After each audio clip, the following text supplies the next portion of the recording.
നമസ്കാരം. ഞാൻ മൊയ്തീൻ ഷാ, ജനതാദൾ നാഷണലിസ്റ്റിൻ്റെ പ്രസിഡന്റ്. ബഹുമാന്യ നിങ്ങൾക്കെല്ലാവർക്കും എൻ്റെയും എൻ്റെ പാർട്ടിയുടെയും അഭിനന്ദനങ്ങളും ആശംസകളും. ആദ്യമായിട്ട്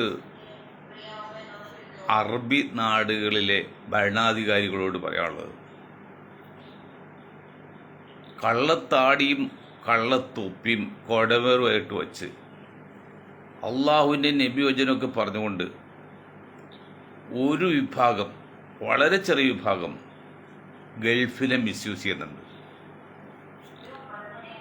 അതിൽ ലോകത്ത് ആരും ചെയ്യാത്ത, അല്ലെങ്കിൽ ഇന്ത്യയിൽ ആരും ചെയ്യാത്തൊരു രീതിയാണ് പടച്ചോൻ്റെ പേര് വെച്ച് സ്വർണ്ണക്കട തുടങ്ങി കോടിക്കണക്കിന് രൂപയുടെ പാർട്ടിയെ പാവപ്പെട്ടവരെ പറ്റിച്ചിരിക്കുന്നത്. അവർ പുതിയ വേഷത്തിൽ വരുന്നുണ്ട്. അപ്പോൾ ഭരണാധികാരി കൂടി ചെയ്യണം. സഹായിക്കേണ്ട അതൊന്നും പറയുന്നില്ല. താടി വെച്ചവരൊന്നും എല്ലാവരും അല്ല, വളരെ ചെറിയ വിഭാഗം മാത്രമേ ഉള്ളൂ തട്ടിപ്പ്. അവരൊന്ന് ശ്രദ്ധിക്കണമെന്ന് വിനീതമായി അഭ്യർത്ഥിക്കുകയാണ്. മറ്റൊന്ന്, ഹരീഷ് വാസുദേവൻ സീനിയർ അഡ്വക്കേറ്റാണ്. അദ്ദേഹം എൻ്റെ ഒരു വളരെ അടുത്ത സുഹൃത്താണ്. അദ്ദേഹത്തിൻ്റെ ഫാദറാണെങ്കിൽ എൻ്റെ വളരെ ഒരു ഇൻറ്റിമേറ്റ് ഫ്രണ്ടാണ്, കണ്ണൂരാണ്. അദ്ദേഹം വിവരാവകാശ നിയമപ്രകാരം ചോദ്യം ചോദിച്ചിട്ടുണ്ട്.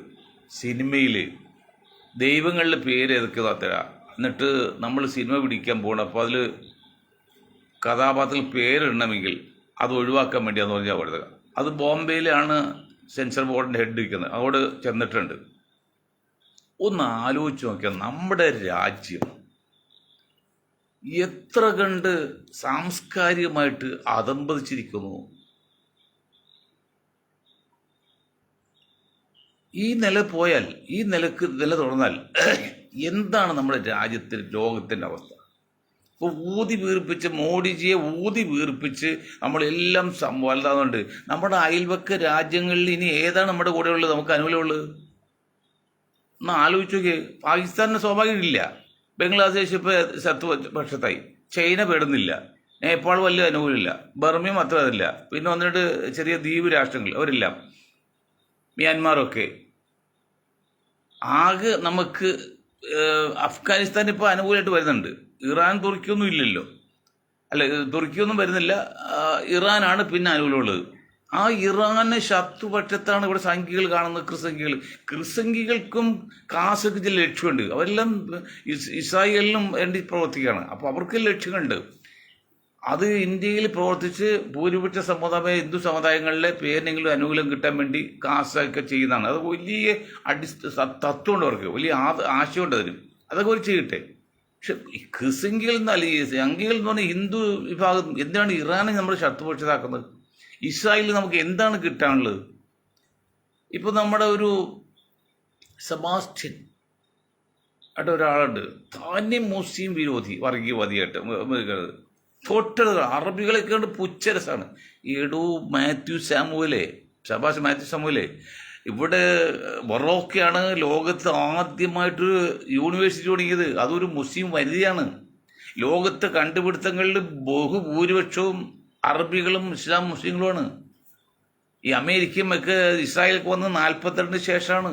അമേരിക്ക വന്നാണ് 1900 പറ്റുള്ളൂ. ഇതെല്ലാം 1500 വർഷം മുമ്പ് വരെയും അറബികൾ വളരെ ഉന്നത കുല ജാതരാണ്. അവർ കണ്ടുപിടിച്ചിട്ടുണ്ട്. പൂജ്യത്തിന് വില കണ്ടുപിടിച്ചാരാ. എന്നിട്ടും അറബികളെയും മുസ്ലിങ്ങളെയും പുച്ഛരസത്തിലാണ്. ഇപ്പോൾ ഒരല്പം മാറ്റം വന്നു, അതിൽ മയം വന്നിട്ടുണ്ട്. എന്താ കാരണം? ഊതി വീർപ്പിച്ച് ഇസ്രായേൽ ഊതി വീർപ്പിച്ചാണ് ബലൂൺ പോയി എന്ന് അറിവുകൂടിയുണ്ടല്ലോ. ഇപ്പം മാത്യു സാമുവലൊക്കെ അല്പമൊക്കെ വിധേയത്വം അല്ലെങ്കിൽ വിനയം വന്നിട്ടുണ്ട്. അന്ധമായ മുസ്ലിം അങ്ങനെ കാണിക്കില്ല മുഴുവനായിട്ട്. പോലെ കേസ് വന്നല്ലോ നമ്മുടെ. പിന്നെ ഒന്നിപ്പോൾ ഇസ്രായേലിൽ എല്ലാം അടക്കി വാണിതാണ്. ഇസ്രായേൽ ഒന്നും എല്ലാം തെളിയിച്ചു കഴിഞ്ഞല്ലേ. എല്ലാവരും ഒരു പക്ഷത്തും ഇറാൻ വേറൊരു പക്ഷത്ത് നിന്നിട്ടും ഇറാൻ പിടിച്ചതെങ്കിൽ അതൊരു കഴിവ് തന്നെയാണ്. ഞാൻ ഇറാൻ പുകഴ്ത്തി പറയല്ല, പക്ഷെ ഇകഴ്ത്തി പറയാൻ കാര്യമില്ല. അപ്പം മാത്യു സാമുവലൊക്കെ ഒന്ന് ശ്രദ്ധിക്കണം. നിങ്ങൾ എത്രയൊക്കെ കുതികാൽ വെട്ടിയാലും ലോകത്തിൻ്റെ അവസാനം ആകുമ്പോൾ ഈ മുസ്ലിം സമുദായമാണ് ഉന്നത നിലയിൽ എത്തുന്നത്. അതിൽ നമുക്കൊരു സന്തോഷം എനിക്കില്ല. കാരണം മുസ്ലിം സമുദായം ഉന്നിലെത്തിയിട്ട് നമുക്കൊരു സന്തോഷമില്ല. നമുക്ക് ഇന്ത്യയിലെ ജനങ്ങൾ നന്നായി കാണും, നമ്മൾക്ക് അത് മാനസികമായിട്ട് സുഖം കിട്ടുന്നതാണ്. ബാക്കി ഇപ്പോൾ അറബികളോ അല്ലെങ്കിൽ മുസ്ലിങ്ങളോ അല്ലെങ്കിൽ വിദേശ മുസ്ലിങ്ങളൊക്കെ വളർന്നുകൊണ്ടൊന്നും നമുക്ക് പ്രത്യേക താല്പര്യമില്ല. പക്ഷെ ഒരു സ്വന്തം സമുദായത്തിൽപ്പെട്ടവർ നമുക്ക് ആ നിലക്ക് പരിഗണിക്കുക മാത്രമേ ഉള്ളൂ. അപ്പോൾ മാത്യു സാമുവലിക്ക് മാറ്റം വന്നിട്ടുണ്ട്. അപ്പോൾ എന്താണ് നമ്മൾ ചിന്തിക്കുന്നത്, എന്താണ് മനസ്സിലാക്കുന്നത്? അപ്പോൾ ഒരു കാര്യം പ്രത്യേകം ശ്രദ്ധിക്കേണ്ടതാണ്. ഈ സെൻസർ ബോർഡൊക്കെ കുറച്ചുകൂടിയൊക്കെ ഞാൻ പറഞ്ഞ ചെമ്മീൻ സിനിമയുടെ ആ പാട്ട് പാടി 50-ാം വാർഷികം ആഘോഷപ്പെടുക, പിന്നെ മുക്കുവ സ്ത്രീ പഴിച്ചു പോയൊരു പാട്ടുണ്ട്. അത് പാടാൻ സമ്മതിച്ചില്ല. അവിടുത്തെ മുക്കുവന്മാർ വന്ന് പ്രശ്നം ഉണ്ടാക്കി. അങ്ങനെ വലിയ പ്രശ്നമായപ്പോൾ ഞാൻ പത്രസമ്മേളനം നടത്തിയൊരു കാര്യം പറഞ്ഞു, എൻ്റെ പൊന്ന സുഹൃത്തുക്കളെ, ഇത് കലയാണ്. കല എന്ന നോവലാണ്. നോവൽക്ക് ഭാവനയാണ്. അത് യഥാർത്ഥമായിട്ട് കണക്കാക്കല്ലേ, ഭാവനയല്ലേ. ആ നിലക്ക് നിങ്ങൾ കാണാതെ അത് യാഥാർത്ഥ്യമായ അപകടമാണ്. അപ്പോൾ ജാനകി എന്ന പേരിട്ട് അത് സിനിമയിൽ കഥാപാത്രം ഭാവന മാത്രമാണ്. അതങ്ങനെ ഒറിജിനലാകും. നിങ്ങൾ സിനിമയെ ഒറിജിനലാക്കാണ്. നിങ്ങൾ ചെയ്യുന്ന ചില തട്ടിപ്പ് സിനിമകളൊക്കെ ഉണ്ട്, അത് നിങ്ങൾ ഒറിജിനലായി കാണുന്ന വെച്ചാൽ എല്ലാ സിനിമയും ഒറിജിനലല്ല, അത് ഭാവന മാത്രമാണ്, കലാസൃഷ്ടിയാണ്. അത് ആദ്യം മനസ്സിലാക്കുക. ബുദ്ധിയുള്ള ഏതെങ്കിലും സംഘപരിവാർ അല്ലെങ്കിൽ കേന്ദ്ര ഗവൺമെൻറ് ഒക്കെ ഉണ്ടെങ്കിൽ ഒരു പറഞ്ഞ് മനസ്സിലാക്കുക, ഇത് ഭാവനയാണ് സിനിമ, അത് ഒറിജിനൽ അല്ല എന്ന്. അത് ഒറിജിനലായിട്ട് കാണാണ്. ഇവിടെ എത്തും നമ്മുടെ രാജ്യം എത്ര കണ്ട് ബുദ്ധിമുട്ടുണ്ടാക്കും. അങ്ങനെ ചെയ്യില്ലെന്ന് ബുദ്ധിയുള്ള സംഘപരിവാറിൻ്റെ ആൾക്കാർ ആരെങ്കിലും ഉണ്ട് ഈ പാവപ്പെട്ട സമുദായത്തിൽ പറഞ്ഞ് മനസ്സിലാക്കുക, അതങ്ങനെ ചെയ്യരുത്. പിന്നെ ഈ മദ്രസ പഠനം അതിൻ്റെ സമയം നിശ്ചയിച്ചു.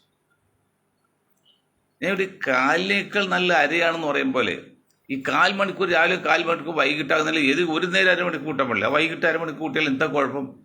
വെറുതെ പ്രശ്നങ്ങൾ ഉണ്ടാക്കുക, മുസ്ലിങ്ങൾ ചൊറിഞ്ഞുകൊണ്ടിരിക്കുക, ആ സമുദായത്തിൽ നിന്ന് പ്രതിഷേധം ഉണ്ടാക്കുക, അല്ലെങ്കിൽ പിന്നെ അത് 2 കാര്യമാണ് മുസ്ലിങ്ങൾ കാര്യം മനസ്സിലാക്കണം. ഇവിടുത്തെ സവർണ ഫാസിസം മുസ്ലിങ്ങളെ ചെറുത്ത് നിൽക്കാനല്ലാതെ പ്രതിരോധിക്കാൻ അല്ലാതെ മുന്നൊക്കെ ഉണ്ടാകാൻ സമ്മതിക്കില്ല. അത് പണ്ട് കോൺഗ്രസ് കാലത്തുകൊണ്ട് പണ്ടുകൊണ്ട് ഇപ്പോഴും ഉണ്ട്. ബുദ്ധിയുള്ള മുസ്ലിങ്ങളുണ്ടെങ്കിൽ ബുദ്ധിയുള്ള ഹിന്ദു മുന്നോക്ക സമുദായം ചിന്തിക്കുക. മുസ്ലിം സമുദായത്തെ മുന്നോക്ക സമുദായം അല്ലെങ്കിൽ സവർണ ഫാസിസം ഒരിക്കലും ഒരു മുന്നേറ്റം വിടുന്നില്ല, ചെറുത്ത് നിൽക്കാനുള്ളൂ. യുദ്ധത്തിൽ 2 ഘട്ടമാണ്. യുദ്ധം വിജയിക്കണമെങ്കിൽ നമ്മൾ മുന്നേറണം, പിന്നെ തോൽക്കാതിരിക്കണമെങ്കിൽ നമ്മൾ ചെറുത്ത് നിൽക്കണം. അപ്പോൾ ചെറുത്ത് നിന്നതിൻ്റെ അടുത്ത് തോൽക്കില്ല എന്ന് ജയിക്കില്ല മുന്നേറണം. അങ്ങനെ മുന്നേറാനുള്ള മുസ്ലിം സമുദായത്തെ ഒരു കാലത്തും കോൺഗ്രസിൻ്റെ കക്ഷികളും കമ്മ്യൂണിസ്റ്റ് കക്ഷി ഏത് കക്ഷികളും ഇപ്പോൾ EMS പറഞ്ഞതാണ്, നിങ്ങൾ ഗ്രൂപ്പായിട്ട് വരെ ഒറ്റക്കൊറ്റക്ക് പോവാ. അതല്ലേ ഇബ്രാഹിം സുലൈമാൻ സെട്ടി എന്നപ്പോൾ അങ്ങനെ സ്വീകരിക്കട്ടെ, ഒറ്റക്കൊറ്റ പോകാൻ. ഇബ്രാഹിം സുലൈമാൻ സേട്ട് നിങ്ങൾ ബുദ്ധിയുണ്ടെങ്കിൽ മനസ്സിലാക്കുക. എല്ലാ ജനങ്ങൾക്കും കൂടി പറയണം. ഇബ്രാഹിം സുലൈമാൻ സേട്ട് ഒരു പാർട്ടി ഉണ്ടാക്കി, ഇന്ത്യൻ നാഷണൽ ലീഗ് എന്ന്. ആ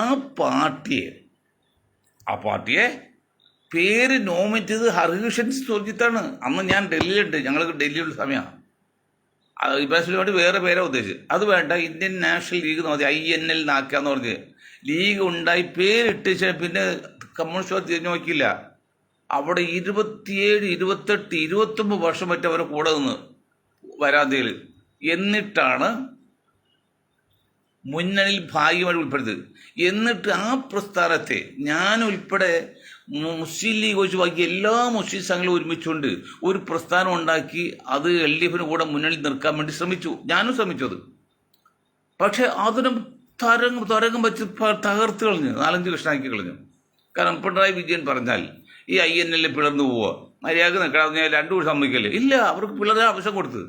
അത് പിന്നെ NSC നാഷണൽ സെക്യുലർ കോൺഫറൻസ് അതിനും വളർച്ചയില്ല. അത് റഹീമിനെ വളർത്തിയ MP സ്ഥാനം കൊടുത്ത് ഇപ്പോൾ ഒന്നുമില്ല, റഹീമായി. അപ്പോൾ ഏത് സാഹചര്യത്തിലും communist party of India Muslim സമുദായത്തെ ഒതുക്കൽ വളർത്തിയിട്ടില്ല. ഒരു കാര്യം പറയാം, 29 വർഷക്കാലം ഇപ്പോൾ കമ്മ്യൂണിസ്റ്റ് പാർട്ടിക്ക് വേണ്ടി കോലോതി നടക്കുന്ന ജലീലൊക്കെ ഉണ്ടല്ലോ, ജലീൽ കമ്മ്യൂണിസ്റ്റ് വേണ്ടി മരിക്കുകയാണ്. ഞാൻ ജലീലെ ചോദിക്കട്ടെ, നിങ്ങൾ INL 21 വർഷം നിന്നില്ലേ ജലീൽ? നിങ്ങൾ കമ്മ്യൂണിസ്റ്റ് പാർട്ടിയുടെ റാമൂലി ഓച്ചാനിച്ച് മണ്ട ശിരോമണിയെ അതേ സ്ഥാനത്ത് ജോസഫ് ഗ്രൂപ്പ് LDFൽ വന്ന് അന്ന് തന്നെ അദ്ദേഹത്തെ നിങ്ങൾ മുന്നണി ചേർത്ത് മന്ത്രിസ്ഥാനം കൊടുത്തില്ലേ? അന്ന് തന്നെ കൊടുത്തില്ല LDF. എന്താ കാരണം? ജോസഫിൻ്റെ തലയിൽ തൊപ്പിയില്ലടോ. ഇബ്രാഹിം സുലൈമാൻ തലയിൽ തൊപ്പിയിട്ട് താടിയുണ്ട്. അതൊന്നും പറ്റൂല. ഇപ്പം ഈ കുറ്റം പറയുന്ന കമ്മ്യൂണിസ്റ്റ് പാർട്ടിയോട് പറയാണ്, ആ തിരുവനന്തപുരത്ത് 4 പ്രാവശ്യം ജയിച്ച ഒരു മെമ്പർ, വനിതാ മെമ്പറില്ലേ, കോർപ്പറേഷൻ കൗൺസിലറല്ലേ, ആ കൗൺസിൽ പകുതിയും 10-45 വയസ്സുള്ളതല്ലേ, അവരെ നിങ്ങൾ കൊടുക്കാതെ ഇന്നലെ വന്ന ഒരു യുവതിക്ക് 21 വയസ്സായിട്ട് പെൺകുട്ടി കൊടുത്തില്ലേ? അവിടെ എന്താ നിങ്ങൾ കാണുന്നത്? എന്ത് സോഷ്യലിസ്റ്റ് കമ്മ്യൂണിസ്റ്റ് പാർട്ടി കാണുന്നത്? അതേ സമയത്ത് നിങ്ങൾ നോക്ക്, അമേരിക്കയിലെ ന്യൂയോർക്കിൽ ഒരു 33 വയസ്സ് പ്രായമുള്ള, 30 വയസ്സിൽ തന്നെ അയാൾ അവിടെ ന്യൂയോർക്കിൽ അസംബ്ലിയിൽ ആയിട്ടുണ്ട്. ആ പാർട്ടി കൊടുത്തില്ലേ? മുസ്ലിമായിട്ട് തന്നെ. അവിടുത്തെ ഡെമോക്രാറ്റിക് പാർട്ടി അതിൻ്റെ സ്ഥാനത്ത് 33 വയസ്സിലുള്ള ന്യൂയോർക്കിൽ. നിങ്ങൾ ചിന്തിക്ക്, ഇവിടെ കമ്മ്യൂണിസം പ്രസംഗിക്കുന്ന, സോഷ്യലിസം പറയുന്ന, മതേതൃത്വം പറയുന്ന കമ്മ്യൂണിസ്റ്റ് പാർട്ടി നേതാക്കളെ നിങ്ങൾ മുസ്ലിങ്ങൾക്ക് എല്ലാം കൊടുത്തു എന്നുള്ള പ്രചരണമല്ലോ. തട്ടിപ്പിന്നല്ലേ? നിങ്ങൾ എന്ത് കൊടുത്തു മുസ്ലിങ്ങൾക്ക്? സമയാസമയങ്ങളിൽ ഇവരെ വളർത്താൻ, പിളരാനും എതിർക്കാനും അവസരം കൊടുക്കാതെ മുസ്ലിം സമിതി നിങ്ങൾ എന്ത് പലസ്തീനിൽ വാദിച്ചു, പിന്നെ പൗരത്വ ബില്ലിൽ വാദിച്ചു. അതുകൊണ്ടൊക്കെ എന്തോ മുസ്ലിങ്ങൾ നേട്ടം എന്തോല്ലേ? ഒരു മുസ്ലിം പൗരത്വം കിട്ടുകൊണ്ട് അവർ നേട്ടമായോ? അതിൻ്റെ പേരിലാണ് ഹിന്ദുക്കൾ പുറത്തു പോയി എന്ന് പറഞ്ഞ് കുറച്ച് വോട്ട് മാറിയതൊക്കെ. അത് നിങ്ങൾ പറയണ്ടേ? ഞങ്ങളിത് മുസ്ലിം സമുദായത്തിൽ ഒന്നും കൊടുത്തിട്ടില്ല. അപ്പം അതിൽ കവിഞ്ഞ് അവർക്ക് കിട്ടേണ്ട 12% റിസർവേഷൻ പോലും ഞങ്ങൾ കൊടുത്തിട്ടില്ല. ഞങ്ങളിപ്പോൾ 9 വർഷമായി, അതിന് മുമ്പ് ഭരിച്ചിട്ടുണ്ട്. അവർക്ക് ഇപ്പോഴും 12% കിട്ടിയില്ല. ഇതൊന്നും പറഞ്ഞ് മനസ്സിലാക്കിയില്ല. ആ 2020 വിഷയം വന്നല്ലേ, 80-20 വിഷയത്തിൽ ഞാൻ കമ്മ്യൂണിസ്റ്റുകാരോടും KT ജലീലിനും ചോദിക്കണം, ഈ മുസ്ലിം നാമധാരികൾ കമ്മ്യൂണിസ്റ്റ് പാർട്ടി വേണ്ടി കൊള്ളുന്നുണ്ട്, ഞാൻ വായിക്കുന്ന വല്ലതും. ആ 80-20 പ്രശ്നത്തിൽ ജലീൽ നിങ്ങൾ വഞ്ചന കടച്ചില്ലേ? ആകെ കൂടി 10 കോടി രൂപയാണ് ആകെ ഇതെടുത്തിരിക്കുന്നത്. അതിൽ 8 കോടി രൂപ വരണേ. അതിലൊരു 10-20% കുറച്ചാൽ 10-15 ലക്ഷം വരുള്ളൂ. അതിനു വേണ്ടി നിങ്ങൾ ആ പാവം സഭയെ കൊണ്ട് ഹൈക്കോടതിയിൽ കേസ് കൊടുപ്പിച്ചില്ലേ? അതുകൊണ്ട് അവർ നാറിപ്പോയില്ലേ? അവർ ഇത്രേ ഉള്ളത് മനസ്സിലായില്ലേ? പണ്ട് സഭ എന്ന് പറഞ്ഞാൽ, ക്രിസ്ത്യൻ എന്ന് പറഞ്ഞാൽ കേരളത്തിൽ വലിയ പൊതിക്കെട്ടായിരുന്നു. ആ ഹൈക്കോടതിയിൽ കേസ് കൊടുത്ത് അവർ ഇത്രേ ഉള്ളൂ എന്നും മനസ്സിലായില്ലേ? അവരുടെ കഴിവുകൾ നിങ്ങൾ മനസ്സിലാക്കില്ലേ? പറ്റിച്ചില്ലേ അവരങ്ങൾ? അങ്ങനെ സ്ഥാനമാനങ്ങൾക്ക് വേണ്ടി സമുദായത്തെ വിൽക്കരുത്. ഞാനല്ലേ നിങ്ങൾ പറഞ്ഞ് മറ്റേ LDFിൽ പറഞ്ഞു വിട്ട്? നിങ്ങൾക്ക് സംശയമുണ്ടോ? എറണാകുളം റെസ്റ്റ് ഹൗസിൽ 3-4 മണിക്കൂർ നമ്മൾ സംസാരിച്ചു. അവിടെ കുഞ്ഞാക്കായിട്ട് നിങ്ങൾ ഇട്ടോടി അടിച്ചപ്പോഴേ നിങ്ങളത് നിങ്ങളുടെ LDFിൽ പോകുന്നു പറഞ്ഞ് ഞാനല്ലേ നിങ്ങൾക്ക് ഉദ്ദേശിച്ച് ആദ്യമായിട്ട്. അവിടെ നിങ്ങളെ ചിന്ത വന്നു LDF പോയതൊക്കെ. എന്നിട്ട് നിങ്ങൾ സമുദായത്തെ വിൽക്കരുത്. നിങ്ങൾ ലീഗിനെ പറഞ്ഞോ, ലീഗ് രാഷ്ട്രീയ പാർട്ടിയാണ്, സമുദായത്തെ കൊടുക്കുക. ആ 80-20 കേസിൽ എന്താണ് അവർക്ക് കൊടുത്തത്? ആ സ്കോളർഷിപ്പിൽ എന്താ കൊടുത്തത്? അതുപോലെ മൗലിമാർക്ക് സർക്കാർ കഴിഞ്ഞ പണം കൊടുക്കുന്നു.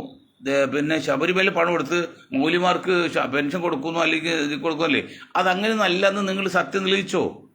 അവർ നിക്ഷേപിക്കുന്ന പൈസയുടെ പലിശ പോലും ഇല്ല ഈ കൊടുക്കുന്ന ആനുകൂല്യം. അവർ ഈ മൗലിമാരുണ്ട്, പള്ളിയിലെ മൗലിമാർ കൊടുക്കുന്ന രൂപയുണ്ടല്ലോ, ആ രൂപയുടെ കോടികൾ രൂപയുടെ അതിൻ്റെ പലിശ പോലും അവർക്കിപ്പോൾ പെൻഷൻ കൊടുക്കുന്നില്ല. ഇതിന് പറയുന്നറിയോ? കമ്മ്യൂണിസ്റ്റ് പാർട്ടി മുസ്ലിങ്ങൾ എല്ലാം ചെയ്യുന്നു, ന്യൂനപക്ഷങ്ങൾ എല്ലാം ചെയ്യുന്നുള്ളതാണ്. അതൊക്കെ വഞ്ചനയും തട്ടിപ്പല്ലേ? അത് നിങ്ങൾ മനസ്സിലാക്കത്തെ. ഞാൻ ജോസഫ് ഗ്രൂപ്പിന് അന്ന് തന്നെ നിങ്ങൾ ജോസഫ് ഗ്രൂപ്പ് മന്ത്രിസഭയിലെടുത്ത്, ഇപ്പം മാറിയെങ്കിലും അവിടെ 29 വർഷം കഴിഞ്ഞ് ഇബ്രാഹിം സുലൈമാൻ പാർട്ടി ചേർത്തിട്ട് എന്ത് ചെയ്ത് അത് 2 കഷ്ണമാക്കി പിളർത്തി ഒന്നുമില്ലാതേക്കില്ലേ?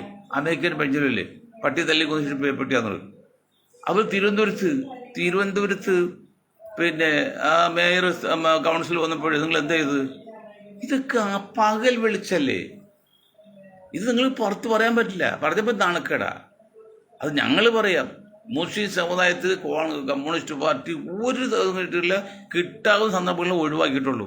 നിങ്ങൾ കൊല്ലത്ത് നിന്ന് ഒരാൾ ജയിച്ചു വന്നില്ല, ഒരു പെണ്ണ് ഖാലിദ് കേട്ടെ, കോൺഗ്രസ് പോയിട്ട് അവരേതാണ്ട് മേയർ ആവുന്നുണ്ടപ്പോഴും അവരുടെ പേരിൽ കള്ളക്കേസ് ഉണ്ടാക്കിയില്ല, കൃത്രിമ പിന്നെ ഡോക്ടറേറ്റ് കിട്ടിയെന്നുള്ള ആരെ പറഞ്ഞുണ്ടാക്കി? എവിടുന്ന റിപ്പോർട്ട് പോയത്? അത് ഓരോ സന്ദർഭത്തിലും രാഷ്ട്രീയക്കാർ. ഇപ്പം നമ്മൾ സിനിമയിൽ നമ്മുടെ ഇയാളുടെ സിദ്ദീഖിന് പാർലമെന്റിലേക്ക് സീറ്റ് കൊടുക്കാൻ നോക്കി പറ്റിയില്ല. അത് ആകെ ഒരു സീറ്റുള്ളൂ. അസംബ്ലി സീറ്റുകൾ ഉറപ്പായിപ്പോഴും ഒരു പെണ്ണിനെ കൊണ്ട് 19 വർഷം പഴക്കമുള്ള കേസ് കുത്തിപ്പൊക്കിച്ച് നാറ്റിക്കളഞ്ഞല്ലേ? പ്രേം നസീർ രാഷ്ട്രീയത്തിൽ വന്നിട്ട് എന്നിട്ട് അത് നസീർ എന്താ ചെയ്തത്? അത് കമ്മ്യൂണിസ്റ്റ് പാർട്ടിയല്ല കേട്ടോ, അത് കോൺഗ്രസ് ആയത്. കോൺഗ്രസ് ഇവിടെ സവർണ ഫാസിസം. നിങ്ങൾ ഒരു അപേക്ഷിക്കണം. ഞാൻ മൊയ്തീൻ ഷാ, ഞാൻ ജനിച്ച ചെമ്പറക്കിലാണ്. അവിടെ NB മാധവമടാരുണ്ട്. ജന്മിയായി ജനിച്ച മാധവമടാർ ദരിദ്രമായി മരിച്ചാണ്, എല്ലാം നയിപ്പിച്ചതാണ്. അദ്ദേഹത്തിന് ഞാനൊരു സ്വീകരണം കൊടുത്തു. ഞങ്ങളുടെ പാർട്ടി ആ സ്വീകരണത്തിന് 3 മണിക്കൂർ ചെമ്പറക്കിൽ റോഡ് ബ്ലോക്കായി. അത് നമ്മൾ പ്രതീക്ഷയിൽ ആൾക്കൂട്ടം ഭയങ്കരമായി. 3 ആനയെ കൊടുന്ന് നെറ്റിപ്പെട്ട് കെട്ടി നടത്തിയിരിക്കുക 6-7 ലക്ഷം രൂപ ചില അന്ന് 10-89 മറ്റാണ് നസീറൊക്കെ മരിക്കുന്നതിന് മുമ്പാണ്. 89 ജനുവരിയിലാണല്ലോ ജനസഭ, ഇത് 88-ലാണ്. അപ്പോൾ അന്ന് പ്രേം നസീർ അവിടെ നിന്ന് പ്രസംഗിച്ചിട്ടുണ്ടല്ലോ. പ്രേം നസീർ വന്നിട്ട് പോലും ഇത്ര ആൾക്കൂട്ടുണ്ടായില്ല അവിടെ നാട്ടുകാർ പറയുന്നത്. അങ്ങനെ പ്രേം നസീറിനെ കോൺഗ്രസിലേക്ക് വരുത്തി ഇങ്ങനെ നടത്തി ഷുഗർ രോഗിയായത് അൾസറാക്കി അവസാനം മരിച്ച് പിന്നെ എങ്ങനെയാണ് കൊലപാതകം നടത്തിയതൊക്കെ നമുക്കറിയാം, അത് ഞാൻ പറയുന്നില്ല. അപ്പോൾ എല്ലാ നിലക്കും ഇങ്ങനെ തകർത്തുകൊണ്ടിരിക്കുകയാണ്. അതെന്താണ് ശരി? നിങ്ങൾ എത്രയൊക്കെ തകർത്താലും റബ്ബർ പന്ത് എത്ര കണ്ട് ആഞ്ഞടിക്കുന്നു അത്ര കണ്ട് ഉയരത്തിൽ പൊങ്ങുമ്പോലെ മുസ്ലിം എന്നുള്ള അവസാന ലോകത്ത് അതാണ് വരുന്നത്. അതിന് നമ്മൾ ഒട്ടും ആഘോഷിക്കുന്നില്ല, ആസ്വദിക്കുന്നില്ല, അങ്ങനെ ഒരു നൽപ്പല്ല, പക്ഷെ വരാൻ പോകുന്നതാണ്. അപ്പോൾ അങ്ങനെ തകർക്കാൻ നോക്കില്ലേ? ഇപ്പം ഇതിപ്പോൾ കേരളത്തിൽ നിങ്ങൾ മനസ്സിലാകുന്നുണ്ടോ? കേരളത്തിൽ ഹിന്ദുവും ക്രിസ്ത്യാനിയും യോജിപ്പിച്ച് മുസ്ലിങ്ങളെ ഒഴിവാക്കുക, അവോയ്ഡ് ചെയ്യുക എന്നുള്ള ഇത് ആസാമിലെ പോലെ എന്തൊക്കെയാണ് ഒരു അളിയൻസ് സീരിയൽ ഞാനും കാണുന്നുണ്ട്. ഇതിപ്പോൾ ഇത് ഞാൻ അളിയൻസ് കാണാൻ മണിക്കൂർ ഞാനിപ്പോൾ എൻ്റെ മൊബൈൽ ചാർജ് സമയത്ത് ഞാൻ കാണും. അതിൽ അളിയൻസിൽ എന്താണ് ഒരു ക്രിസ്ത്യൻ അളിയനും ഹിന്ദു അളിയനും തമ്മിലാണ് കഥ പറഞ്ഞത്. അത് കൗമുദി, കേരള കൗമുദി, പിന്നെ അമൃതയൊക്കെയാണ്. അവിടെ അതിൻ്റെ ലക്ഷ്യം എന്തറിയോ? ഹിന്ദുക്കളെയും ക്രിസ്ത്യാനികളെയും ഒഴിപ്പിക്കുക. എന്നിട്ട് മുസ്ലിങ്ങളെ ഒഴിവാക്കുക അല്ലെങ്കിൽ മാറ്റി വെക്കുക.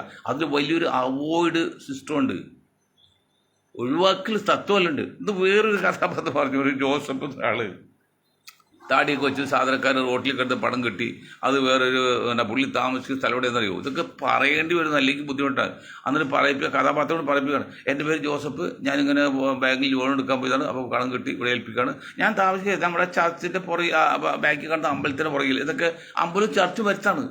ഇതിനൊക്കെ ഉള്ളിൽ വെച്ചാൽ ഇവിടെ കേരളത്തിൽ പോലും വടക്കേൻ്റെ അതില്ലല്ലോ. വടക്കേ ഹിന്ദു മുസ്ലിം രണ്ടുള്ളൂ, 3 കേരളത്തിൽ 3 ഹിന്ദുക്കളെയും മുസ്ലിങ്ങളെയും ഹിന്ദുക്കളെയും ക്രിസ്ത്യാനിയും യോജിപ്പിച്ച് എല്ലാം ഒഴിപ്പിച്ചിട്ട് മുസ്ലിങ്ങൾ ഒഴിവാക്കുക തത്വം നിങ്ങൾ മനസ്സിലാക്കിയില്ലെങ്കിലും എന്നെപ്പോലുള്ള പിന്നെ ആര് തുറന്നു പറയും? കോൺഗ്രസ്സിലെ കമ്മ്യൂണിസ്റ്റിലെ ഒരു മുസ്ലിം ഒന്നും പറയില്ല, പറഞ്ഞാൽ അവന് ഓട്ടപ്പുള്ളിയാവും. എനിക്ക് ആരെയും ഭയപ്പെടണം, എനിക്ക് 2 പേരെ ഭയപ്പെടാം, ഒന്ന് ദൈവത്തെ, ഒന്ന് ജനങ്ങളെ. 2 ശക്തി, ദൈവശക്തിയും ജനശക്തിയാണ്. ജനശക്തി നമ്മൾ ഭയപ്പെടണം, അതുപോലെ ദൈവത്തെയും ഭയപ്പെടണം, അതാണ് പറയുന്നത്. അപ്പോൾ പറഞ്ഞു വരുന്നത് ഇതൊക്കെയാണ് അവസ്ഥയെങ്കിലും ഇന്നിപ്പോൾ BJPയുടെ ഓഫീസ് ഉദ്ഘാടനം, ഇലക്ഷൻ്റെ ഏതാണ്ട് ഉദ്ഘാടനം നടത്തി. BJP അധികാരത്തിൽ കയറുമെന്നാണ് പറയട്ടെ, അവരൊരു രാഷ്ട്രീയ പാർട്ടിയല്ലേ, അവർക്ക് അധികാരം വരുമെന്നല്ല. ഇവിടെ വന്നിട്ട് BJP അധികാരത്തിൽ കിട്ടൂല എന്നാണോ പറയുന്നത്? അതിലൊന്നും നമ്മൾ അമിത്ഷാ കുറ്റപ്പെടുത്തില്ല, അതൊക്കെ രാഷ്ട്രീയ ലോജിക്കാണ്. പക്ഷെ മനസ്സിലാക്കേണ്ട കാര്യം, ഒരു തൂക്ക് മന്ത്രിസഭ വരുമ്പോൾ എന്ന് ആരോ പറഞ്ഞിട്ടുണ്ട്. ഇന്ന് ശ്രീധരൻ സാറ് പാവനായിക്കാണ്. എന്താണ് ഈ കേരളത്തിൽ മുന്നോക്ക സമുദായത്തിലെ തമ്പറാക്കുമ്പോൾ നായരാണ്, വടക്കേ ഇന്ത്യയുടെ ബ്രാഹ്മിൻസാണ്. ഇവിടെ ബ്രാഹ്മിൻസ് വലിയ പ്രസക്തി ഇല്ല കേരളത്തിൽ. അവർ സുരേഷ് ഗോപി, ശ്രീധരൻ സാർ, ഇവരൊക്കെ കാല് കഴുകണം, കാല് പിടിക്കണം, കാല് കഴുകണം. ഇന്നിപ്പോൾ സരസ്വതി വിദ്യാപീഠത്തിലും വിദ്യാധിരാജ വിദ്യാപീഠത്തിലൊക്കെ റിട്ടയർ ചെയ്ത 30 അധ്യാപകരെ അവിടുത്തെ കുട്ടികൾ കൊണ്ട് കാല് കഴിച്ച് ഇതിന് അത് വലിയ പ്രതിഷേധമൊക്കെ ഉണ്ട്. എന്താണ് നിങ്ങൾ ഇപ്പോഴും ഈ 21-ാം നൂറ്റാണ്ടിലായിട്ട് ഇങ്ങനെ ചിന്തിക്കുന്നത്? നിങ്ങൾ പണ്ട് ബ്രാഹ്മിൻസിൻ്റെ അടിമയിൽ നിന്നപ്പോഴും പല ബുദ്ധിമുട്ടിച്ചിട്ടുണ്ട്, അതിലിപ്പോൾ നിങ്ങൾ പകരം ചെയ്യിക്കണോ?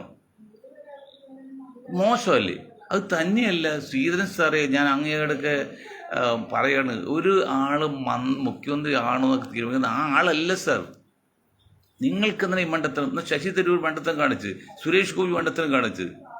സുരേഷ് ഗോപി പറഞ്ഞാൽ ഇനി ആരും ജന്മം ഉണ്ടെങ്കിൽ എനിക്ക് ബ്രാഹ്മണൻ ജനിക്കുന്നതൊക്കെയാണ്. അപ്പോൾ ഇതൊക്കെ പറയുമ്പോൾ നിങ്ങളുടെ ഐക്യു വളരെ കൂടുതലാണെന്ന് പറഞ്ഞെങ്കിൽ ഇപ്പോൾ ഐക്യു വളരെ മോശമായിട്ട് വരാണല്ലോ. ശ്രീധരൻ സാർ അന്ന് ഏതോ സുരേന്ദ്രൻ വിളിച്ച് ചാടി കയറി പാവം മനുഷ്യൻ, 85-90 വയസ്സുണ്ട് അല്ലോ അദ്ദേഹത്തെ. മുഖ്യമന്ത്രി ഓഫീസൊക്കെ തുടങ്ങി, MLA ഓഫീസർ, മുഖ്യമന്ത്രി ഓഫീസൊക്കെ പാലക്കാട് എടുത്ത്. എന്തൊരു മണ്ടത്തര അദ്ദേഹത്തിന് ധാരണ. സമൂഹത്തിൽ ഞങ്ങളിവിടെ ഏതോ വലിയ ആളാണ്, അങ്ങനെയൊന്നും ഇല്ലെന്നേ, അത് വെറും തോന്നല അതൊക്കെ. അപ്പം അതുകൊണ്ട് അദ്ദേഹം പറയുന്നത് ഞാൻ മുഖ്യമന്ത്രിയാകാം, എന്നെ മുഖ്യമന്ത്രിയാക്കാമെന്നോ ആകുന്നോ എന്നൊക്കെ പറഞ്ഞ് ഒരു പ്രസ്താവന. ഏത് ഇലക്ഷൻ പ്രഖ്യാപിച്ച പോലും ഇല്ല. മുഖ്യമന്ത്രിയാണ് എന്താ സിസ്റ്റം? ഭൂരിപക്ഷ MLA വേണം, അതിൽ നിന്ന് ആ MLA തീരുമാനിക്കണം, അല്ല ഒരാളിൽ തീരുമാനിക്കുന്നത്. അതൊക്കെ മണ്ടത്തരാണ്. ദൈവം ശ്രീധരൻ സാറിനെ പോലുള്ളവരൊക്കെ കുഴിയിലേക്ക് പോകാറായില്ലോ. ഇങ്ങനെയൊക്കെ പറഞ്ഞല്ലേ, അല്ലെങ്കിൽ അവർക്ക് പറയിപ്പിക്കല്ലേ, ബുദ്ധിയുള്ളവർ പറഞ്ഞ് മനസ്സിലാക്കുക. എന്തിനാ ആ പാവത്തിലൊക്കെ ഇങ്ങനെ കൊരുങ്ങളിപ്പിക്കുന്നത്? സാറസുകാരെ നിങ്ങൾക്ക് പറഞ്ഞ് മനസ്സിലാക്കാൻ വേണ്ടി ശ്രീ സാർ അങ്ങനെ പറയില്ലെന്ന് എന്തിനാ പാവത്തെ. അതുപോലെ ശശി തരൂർ ബുദ്ധി അക്ഷരസ്ഥാനിട്ട് പുള്ളി തന്നെ ഇതിനെ ഒരു എന്താണ് ഒരു ചെക്കിങ് ഇത് വരുത്തിയിട്ട് ടെസ്റ്റ് ചെയ്തിട്ട് പുള്ളി തന്നെ എനിക്ക് ഭൂരിപക്ഷം പുള്ളി തന്നെ പറയാണ്. എന്താ രാഷ്ട്രീയം എന്ന് പറഞ്ഞാൽ ഈ ജനാധിപത്യത്തിൻ്റെ ഡെഫിനിഷൻ മിനിമം ഇതാണ്. പറയുമോ, നിങ്ങളുടെ ആശയത്തെ ഞങ്ങൾ അങ്ങേറ്റ് എതിർക്കും, പക്ഷെ നിങ്ങളുടെ ആശയം പ്രചരണത്തിന് വേണ്ടി തടസ്സം നിന്നാൽ എൻ്റെ ജീവൻ കൊടുത്തോലും അതിനെ എതിർക്കും. അതാണ് ജനാധിപത്യത്തിൻ്റെ ഡെഫിനിഷൻ. മറ്റൊന്ന്, ഞാൻ മത്സരിക്കല്ല, ഞാൻ മത്സരിക്കുമെന്ന് പറയുന്നു. ഞാൻ മത്സരിക്കില്ല എന്നവരും രണ്ടും അച്ചടക്ക വിരുദ്ധമാണ്, പാർട്ടി വിരുദ്ധമാണ്. പിന്നെ എന്താണ്, പാർട്ടി തീരുമാനിക്കണം ഞാൻ മത്സരിക്കാൻ വേണ്ടത്. പാർട്ടി ഞാൻ മത്സരിക്കുക. അതാണ് രാഷ്ട്രീയത്തിൽ. ഇത് അങ്ങനെയുള്ള സമയത്ത് ഞാൻ മുഖ്യമന്ത്രിയാകും, എനിക്കാണ് ഭൂരിപക്ഷം, ഞങ്ങളിത് പറയുമ്പോൾ തന്നെ പോയില്ലേ സാറേ, അത് എന്താ അങ്ങനെ ചെയ്യുന്നത്? അപ്പോൾ ഞാൻ പറഞ്ഞു വരുന്നത്, ഒരു തൂക്ക് മന്ത്രിസഭ അല്ലെങ്കിൽ ആ തൂക്ക് അസംബ്ലി വന്നുകൂടാന്നില്ല കേരളത്തിൽ. ഈ സതീശനും കോൺഗ്രസ്സുകാരും പറയുമ്പോഴും നല്ല രാഷ്ട്രീയം കിടക്കുന്നത്. ഞാൻ ഒരു കാര്യം പറഞ്ഞുതരാം. അതായത് 23% ഈഴവ വിഭാഗത്തിൽ 19%, പ്രത്യേകിച്ച് LDF-ൽ ഒരു ഈഴവൻ മുഖ്യമന്ത്രി ആകുന്നുണ്ടെങ്കിൽ അല്ലെങ്കിൽ LDF മുഖ്യമന്ത്രി ഒരു 19% LDF വോട്ട് ചെയ്യും ഈ 26 ഇലക്ഷനിൽ. ഒരു കൊല്ലമില്ലല്ലോ നീ. മറ്റ് 10% ദളിതുണ്ട്. 60% ദളിത് LDF അനുകൂലികളാണ്. അതിൽ വലിയ മാറ്റം വന്നിട്ടില്ല, അതിൽ മാറ്റം വരെയില്ല അങ്ങനെയൊന്നും. പിന്നെ നായേഴ്സ് ഒരു 1.5% മാർക്സിസ്റ്റ് പാർട്ടി കിട്ടുള്ളൂ. ബാക്കി ക്രിസ്ത്യൻസ് ഒരു 3% കിട്ടും, മുസ്ലിംസ് ഒരു 3%. അമ്മ ഏതാണ്ട് 31% വോട്ട് അത്ര കിട്ടാൻ സാധ്യതയുണ്ട്. പക്ഷെ അത്ര കിട്ടില്ല, കാരണം അത് 80% പോൾ ചെയ്യുള്ളൂ മാക്സിമം. അപ്പോൾ അത് 80% ചെയ്യുമ്പോൾ എത്ര വോട്ട് ഇരുത്തിയാൽ ഒരു 25% വോട്ട് കിടപ്പുണ്ട്. ഇനി BJPക്ക് ഏതാണ്ട് ഇന്നിപ്പോൾ അമിത്ഷാ 20% കിട്ടുന്നു. അതേ മാട്ടെ ഒരു 19%, 20% അല്ലെങ്കിൽ ഒരു 15% കൊടുക്കാൻ സാധ്യത. ഇതാണ് ഇപ്പോൾ കുറയത്, ഒരു 15% വരും. അപ്പം 33 മറ്റൊരു UDF കിട്ടേണ്ട വോട്ടെത്തിനറിയോ? ക്രിസ്ത്യൻസിൽ 10% വോട്ട്, 15% ഉണ്ടെങ്കിൽ 10% കിട്ടും. മുസ്ലിങ്ങളിൽ 38% 30% കിട്ടും. ഈഴവാസിൽ 1% കിട്ടുള്ളൂ, ബാക്കിയെല്ലാം പോലെ. നായേഷിന് 1% കിട്ടുള്ളൂ, ദളിതിന് ഒരു 3% ചെറുത് കിട്ടും. അപ്പോൾ ഏതാണ്ട് ഒരു വോട്ടുണ്ട്. പക്ഷെ ഇത് കിട്ടണമെങ്കിൽ 40% മുസ്ലിം സ്ഥാനാർത്ഥി നിങ്ങൾ മുഖ്യമന്ത്രിയായി കാണിക്കണം. അല്ലാതെ 99% നായർ വിഭാഗത്തിൽ 70% BJPക്ക് വോട്ട് വെക്കുന്ന മുമ്പിൽ നിർത്തിയിട്ട് നിങ്ങൾ 5 നായർ വന്ന് മുഖ്യമന്ത്രിയാവെന്ന് പറഞ്ഞാൽ നടക്കൂല സാറേ. അത് മനസ്സിലാക്കുക, നടക്കണമെങ്കിൽ ഒരു മുസ്ലിമിനെ നിങ്ങൾ മുഖ്യമന്ത്രിയായിട്ട് കാണിച്ചു കഴിഞ്ഞാൽ നിങ്ങൾക്ക് ഭരിക്കാൻ പറ്റും. അതല്ലെങ്കിൽ മാർക്സിസ്റ്റ് പാർട്ടിയും കോൺഗ്രസും തമ്മിലുണ്ടോ വലിയ വ്യത്യാസമില്ല. ഒരു തൂക്ക് പാർലമെൻറ്റ്, തൂക്ക് മന്ത്രിസഭ, തൂക്ക് അസംബ്ലി ആകും. അപ്പോൾ അവിടെ 4-5 സീറ്റ് BJPക്ക് കിട്ടുകയാണെങ്കിൽ ആ 5 സീറ്റ് വലിയ നിർണായകമായിരിക്കും. നമ്മൾ അന്ധമായിട്ട് BJP വിരോധം കാണിച്ച് ഒന്നുമില്ല എന്ന് കണ്ണടിച്ചിട്ട് കാര്യമില്ല. ഒരു 5 സീറ്റ് കിട്ടുമെന്ന് പറയുന്നില്ല, കിട്ടുകയാണെങ്കിൽ 5 സീറ്റുള്ള ഒരു പാർട്ടി ഭരണത്തിൽ സപ്പോർട്ട് ചെയ്യുമ്പോൾ എവിടെ എത്തി കാര്യങ്ങൾ? ഈ ചിന്തകളിലും സതീശനുണ്ടോ? സതീശനൊക്കെ ഊതി വീർപ്പിച്ച് ബലൂൺ പോലെയാണ് എല്ലാം ഞങ്ങൾ എന്നുള്ള അസലാണ്. അത് ഞാൻ ഇന്നലെ പറഞ്ഞത്. ഞാൻ സതീശനോട് ഒരു ഇഷ്ടക്കുറവില്ല. നാളെ മുഖ്യമന്ത്രി കഴിഞ്ഞാൽ എന്നിൽ ആവശ്യത്തിൽ വരേണ്ട ആളാണ്. എനിക്ക് അങ്ങനെ വ്യക്തിയായിട്ട് ഒരു വിരോധമില്ല. പക്ഷേ ഇത്തവണ UDF അധികാരത്തിൽ വരണം എന്ന് നമുക്ക് നിർബന്ധമുണ്ട്. അത് എന്തുകൊണ്ട്? കമ്മ്യൂണിസ്റ്റ് വിരോധം കൊണ്ടല്ല, ഇടതുപക്ഷം നിലനിൽക്കണം. ഇടതുപക്ഷം നിലനിന്നില്ലെങ്കിൽ എന്ത് പറ്റും? UDF തോറ്റുപോയാൽ ഇടതുപക്ഷവും UDF പോവും. നിങ്ങൾ കമ്മ്യൂണിസ്റ്റ് പാർട്ടിക്ക് ഒരു പേഴ്ച പറ്റിയത്. നിങ്ങൾ ഈ മറ്റേ ഇതിൽ ഡൽഹി പശ്ചിമ ബംഗാളിൽ 2 സ്ഥലത്ത് 1000 ഏക്കർ സ്ഥലം ടാറ്റ കൊടുത്തില്ലേ? അവിടെ അത് മുസ്ലിം സമുദായത്തെ എന്ന് കമ്മ്യൂണിസ്റ്റ് പാർട്ടി CPM നയിക്കുന്ന ഇടതുമുന്നണി അരികിൽവൽക്കരിച്ചോ അല്ലെങ്കിൽ ഒതുക്കിയോ അന്ന് മുതൽ ഭരണത്തിൽ ക്ഷീണം പറ്റി ഭരണവും പോയി. കേരളത്തിൽ പദവരത് കാണിക്കുന്നത്. കേരളത്തിൽ മുസ്ലിം സമുദായത്തെ പരസ്യമായിട്ട് പറയിക്കാൻ പറ്റില്ല. കമ്മ്യൂണിസ്റ്റ് പാർട്ടിക്ക് ചില രീതി വെച്ചാണ്, ഞാൻ കുറ്റപ്പെടുന്നില്ല. അവർക്ക് മുസ്ലിം സമുദായത്തിന് വോട്ട് കിട്ടാൻ സാധ്യത കുറവുണ്ട്. പിന്നെ പകരം പോയി ഈ ദൈവത്തെ പൂജിച്ച് വരുന്ന വഴി ഒരാൾ ചെറുത്താനും പൂജിച്ച് എന്താണെന്ന് വെച്ചാൽ പറയാണ്, ദൈവം കൈവിട്ട് സാധനം വേണ്ടേ? അപ്പോൾ മുസ്ലിങ്ങൾ ഏതാണ്ട് കമ്മ്യൂണിസ്റ്റ് വിരോധം കൊണ്ടല്ല, ചില പ്രത്യേക സാഹചര്യത്തിൽ BJP വരാതിരിക്കാൻ വേണ്ടി ഞാനല്ല മുസ്ലിങ്ങൾ, ഞാൻ മുസ്ലിമാണെങ്കിൽ ഞാൻ വ്യക്തിയല്ലേ, വോട്ട് ചെയ്ത് മനസ്സിലായി. അപ്പോൾ അവർക്ക് കിട്ടാൻ വേണ്ടിയാണ് മുസ്ലിം വിരോധം പറയണത്. അതൊക്കെ ശരിയാണ്. പക്ഷെ അതൊക്കെ നിങ്ങളുടെ നാശത്തിൻ്റെ ആരംഭമാണ് മനസ്സിലാക്കണം. അപ്പോൾ സതീശനും കാര്യം മനസ്സിലാക്കണം, ഉരുണ്ട് കളിച്ചിട്ട് കാര്യമില്ല. 40% 38% മുസ്ലിം സമുദായത്തിൽ മാന്യമായ അംഗീകാരം ലീഗിന് കൊടുത്തിട്ട് കാര്യമില്ല. ലീഗിന് 20 സീറ്റുകൾ കൊടുക്കേണ്ടി കൊടുത്തോ, പോട്ടെ, നീ കുറക്കാൻ പറയുന്നില്ല. ഒരു സീറ്റിൽ കൂടുതൽ കൊടുക്കുക, അത് വേറെ കാര്യം. അവർക്ക് ആകെയുള്ള മുസ്ലിങ്ങളിൽ 25 ലക്ഷം ഉള്ളൂന്നേ. 1,40,00,000 ഉള്ളതിൽ 25 ലക്ഷമുള്ള മുസ്ലിം അനുഭാവികൾ, മുസ്ലിങ്ങൾ ലീഗ് അനുഭാവികൾ. അത് ഞാൻ ഒരിക്കൽ പറഞ്ഞല്ലോ. കാസർഗോഡ് പോലെ പാലക്കാട് 65 മണ്ഡലത്തിൽ കോൺഗ്രസ് ഭരിച്ചില്ലേ, അല്ലെങ്കിൽ 6 സീറ്റിലേ കിട്ടുള്ളൂ. അവിടെ മുസ്ലിം ഇല്ലാതെ 50% മുസ്ലിങ്ങളുടെ മേഖലയാണ്. എന്നിട്ട് കിട്ടാതെ അവിടുന്ന് ലീഗില്ല. ലീഗുള്ള ആകെ മലപ്പുറം ജില്ല ചില പോക്കറ്റ് മാത്രമേ ഉള്ളൂ. അതുകൊണ്ട് അവർ ഒഴിവാക്കണം. അവർ മോശം ഒന്നും വല്ല മര്യാദക്കാരാണ്, അലമ്പുള്ളവരൊന്നുമല്ല. പക്ഷെ അവർക്ക് ബുദ്ധിയില്ലാതെ പോയി, അല്ലെങ്കിൽ ആ പേര് മാറ്റി കാണൂലെന്നോ. 77 വർഷം വെറുതെ കളഞ്ഞില്ലേ, ആ സമുദായത്തിൽ കളഞ്ഞ് അവരും നശിച്ചു. അപ്പോൾ സതീശനോടൊക്കെ പറയാനുള്ളത്, സതീശനെ കുറിച്ച് ചിന്തിക്കുന്നതാണ് കുറച്ച് ബുദ്ധിയുള്ള ഒരു രാഷ്ട്രീയക്കാരല്ല. നിങ്ങൾ ധരിക്കുന്ന നല്ല യാഥാർത്ഥ്യം മറ്റു പക്ഷത്താണ്. അങ്ങനെ കമ്മ്യൂണിസ്റ്റ് പാർട്ടി LDF എഴുതിത്തള്ളയിടുന്ന കാലം വന്നിട്ടില്ല, അതും മനസ്സിലാക്കണം. അതുകൊണ്ട് എന്താണ് ചൊട്ടക്ക് ചൊട്ടത് തമ്മിലാണ്, കടക്ക് കടയാണ് മത്സ്യം വരുന്നത് ഇലക്ഷൻ മുറുകുമ്പോഴും. അപ്പോൾ ഈ 38% മുസ്ലിം സമുദായത്തിൽ നിന്ന്, അതും ലീഗ് ഒഴിച്ചുള്ള ബാക്കി മുസ്ലിങ്ങളിൽ നിന്ന് നിങ്ങൾ മാന്യമായിട്ട് സ്ഥാനമാനങ്ങൾ കൊടുക്കണം. കൂടത്തിൽ മാത്രമേ അവർ വോട്ട് ചെയ്യുള്ളൂ. അല്ലെങ്കിൽ അവർ നിർജ്ജീവമാകുകയോ അല്ലെങ്കിൽ വോട്ട് ചെയ്യാതിരിക്കാൻ അപകടമാണ്. അല്ല, കമ്മ്യൂണിസ്റ്റ് പാർട്ടി തകർന്നു, ഭരണവിരുദ്ധ വികാരം ഉണ്ടായി എന്നൊന്നും പറഞ്ഞതൊന്നും കാര്യമില്ല. പാലക്കാട് തോറ്റു എന്നിട്ട്, അല്ല നിലമ്പൂർ ജയിച്ചുള്ളൂ കാര്യമില്ല, അതൊക്കെ കണക്കുന്നില്ല ഞാൻ പറഞ്ഞു. അപ്പോൾ ദയവ് ചെയ്ത് യൂണിഫിൽ ആൾക്കാർ എന്ത് ചെയ്യണം, കുറച്ചുകൂടി കാര്യങ്ങളെ മനസ്സിലാക്കി മുന്നോട്ട് പോകണം. അതുപോലെ മാർക്സിസ്റ്റ് പാർട്ടി സംബന്ധിച്ച് ഇനി മുസ്ലിങ്ങളെ സപ്പോർട്ട് ചെയ്യാൻ പറ്റില്ല. അവരുടെ നിലനിൽപ്പിൽ പ്രശ്നം വന്നുപോയി. അതുകൊണ്ട് ഞങ്ങൾ ഒരിക്കലും കുറ്റപ്പെടുത്തുന്നില്ല. കാരണം അവർ മുസ്ലിങ്ങൾക്ക് സപ്പോർട്ട് ചെയ്യാൻ പറ്റില്ല, ആ ഘട്ടത്തെത്തി. ചെയ്യേണ്ടത് കോൺഗ്രസ്സാണ് ചെയ്യുന്നത്, കോൺഗ്രസ് ചെയ്താൽ ഫലം കിട്ടുകയും ചെയ്യും. അത് ചെയ്യണം. അല്ലാതെ ഇവിടെ ഏതെങ്കിലും പ്രാസം ഒപ്പിച്ചിട്ട് കാര്യമില്ല.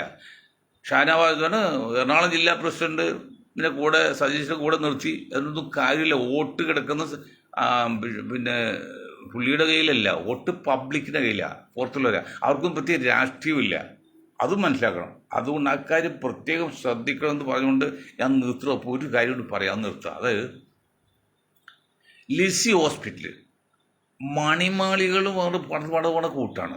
അതിൽ നമുക്ക് പരാതിയില്ല. അത്രയും വലിയ ബിൽഡിംഗ് പണിതപ്പോൾ ഇടുക്കി ലിസി ഹോസ്പിറ്റൽ ഭാഗം ജംഗ്ഷൻ തിങ്ങി ഞെരുകാണ്. ഓട്ടോറിക്ഷ സ്റ്റാൻഡ് ഒരു വശത്ത്, അപ്പുറത്തേക്ക് അത് 2 വണ്ടി പോകാൻ പറ്റില്ല, എപ്പോഴും ബ്ലോക്കാണ്. അത് മതിൽ പണിതപ്പോൾ 1 മീറ്ററിൽ 1 അടിയെങ്കിലും തള്ളി ആ മതിൽ കയറ്റി പണിയായിരുന്നല്ലോ. അത് ചെയ്തില്ലല്ലോ. ഉള്ള മതിൽ 1 ഇഞ്ച് പോലും കുറച്ചില്ല, 1 ഇഞ്ച് ഇറക്കി പിടിപ്പിച്ച് ആ വലിയ മതിൽ പണി അത് ചെയ്തിട്ടില്ല. അതിന് ഓപ്പോസിറ്റ് ഒരു കട തുടങ്ങിയിട്ട്, ഒരു ബേക്കറി ഉണ്ടാക്കുന്ന മറ്റോ തുടങ്ങിയിട്ടുണ്ട്. അവിടുത്തെ ഫുട്പാത്ത് വരെ ഇപ്പോൾ എടുത്തിട്ട് ഇരിക്കാനുള്ള മിസ്റ്റേക്കാണ്. ഇപ്പോൾ നാളെ ഞാനത് പോകുന്നുണ്ട്. ഫുട്പാത്ത് വരെ കൈ കയറിയിട്ട് ഇരിക്കാൻ സീറ്റ് ഇട്ടേക്കാണ്. ഒരിക്കൽ ഞാൻ പറഞ്ഞു, നിങ്ങൾ അവിടെ എത്ര സ്ഥലം ഒഴിച്ചിട്ടാൽ ഒരു 10-20 സ്കൂട്ടറിൽ വയ്ക്കാം. ഇന്ന് ഞാൻ പോയപ്പോൾ, ഇന്ന് ശനിയാഴ്ച അല്ലേ, അപ്പോഴും ബ്ലോക്കാണ്. എപ്പോഴും പകരെന്നറിയോ 3-4 പോലീസ് നിർത്തിയേക്കാണ്. അവരിങ്ങനെ പറഞ്ഞ് നിൽക്കുകയാണ്. അതാണ് കാര്യം. അത് തന്നെ. അതല്ല പറഞ്ഞ് മറ്റൊരു കാര്യം, ഇന്നും സൗത്തിൽ പോയപ്പോൾ നോർത്ത് പാലത്തിൽ കയറിയപ്പോൾ അവിടെ ബ്ലോക്കാണ്. അത് ഞാൻ കമ്മീഷണർ ഓഫ് ട്രാഫിക്കിൽ വിളിച്ച് പറഞ്ഞു, ഇങ്ങനെ സാർ ഇങ്ങനെ പരിപാടിയുണ്ട്. അതായത് SR റോഡിൽ നിന്ന് വരുന്ന വാഹനങ്ങൾ നോർത്ത് പാലത്തിലേക്ക് ഇറങ്ങുന്ന അടുത്ത് കയറുമ്പോൾ അപ്പോൾ റോഡ് ബ്ലോക്കാവും. അതിനാ വാഹനങ്ങൾ തൊട്ട് ഒരു 300 മീറ്റർ അപ്പുറത്ത് ശാസ്ത്ര ടെമ്പിൾ റോഡ് തിരിച്ച് വിട്ടാൽ നേരെ മണപ്പാട്ടി പറമ്പാല MS ജംഗ്ഷനിലേക്ക് വന്ന് ഞാൻ അവിടെ സിഗ്നലുണ്ട്, 4 വശത്തേക്കും പോകാം അവിടെ വണ്ടി, കുഴപ്പമില്ല, അങ്ങനെ പോകാം എന്ന് ഞാൻ ഒരു 2 മാസം മുമ്പ് പറഞ്ഞ് അത് കമ്മീഷൻ സമ്മതിച്ചുമാണ്. അടുത്ത ഇത് പോളിസി മാറ്റാണ്ട് പിന്നെ കമ്മിറ്റിയിൽ വയ്ക്കണത്. ഓക്കെ, 2 മാസം കഴിവ് തീരുമാനമായിട്ടില്ല. എന്താണ് അത് ചെയ്ത് കഴിഞ്ഞാൽ അവിടെ ഈ നോർത്ത് പാലത്തിന് അടിക്കൂടി പോകുന്ന അവിടെ എപ്പോഴും ബ്ലോക്ക് ആകുന്നുണ്ട്. കാരണം 2 വേ പോകുന്നുണ്ട്, 2 വേ പോകുമ്പോൾ അവിടെ സ്പേസ് ഇല്ല.